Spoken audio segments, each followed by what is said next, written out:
All right, here is 67 Nova video part 2 because we have the hood and deck lid off. So these little body pops, you use a flathead screwdriver, turn them, they snap into these mounts, which will hold it secure. So there's a little rod in there that the bottom side of those pins grab onto.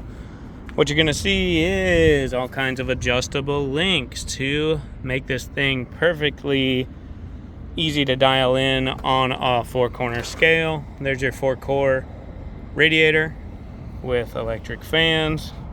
It doesn't run hot at all. It was sitting at 180 while I was taking pictures of it. There you're gonna see aluminum heads, massive valve covers to make room for those roller rockers, large primary long tube headers, an aluminum intake, Victor Jr. The carburetor is a Holley HP series, probably 750 or 800 CFMs. Little fuel pressure gauge, nice wires. MSD coil, there's an MSD box on the passenger floorboard. Right there. And in the trunk, you've got this fuel cell. You're gonna wanna run a higher octane fuel in here. Something around 193 is okay. If you're gonna be going to the track, then you might want something a little over 100. There is that fuel pump. So you can see it's mounted straight to this frame rail, which is why it resonates through the cabin. You could probably put some rubber bushings under these bolts and let it be a little bit quieter, but all of these AN fittings are running to that line. You can tell they knew what they do when they were building it because the fuel actually comes out of the back of the tank. Sometimes they put it out of the front, and then when you give it gas, the fuel slides to the back and you just get a big air pocket and don't put out a good time. There's our battery. There's the biggest ground cable I've ever seen.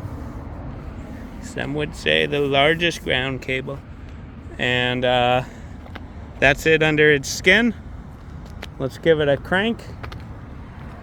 That fuel pump is wired to the ignition, so it's gonna kick on without any other switches.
Thanks for watching.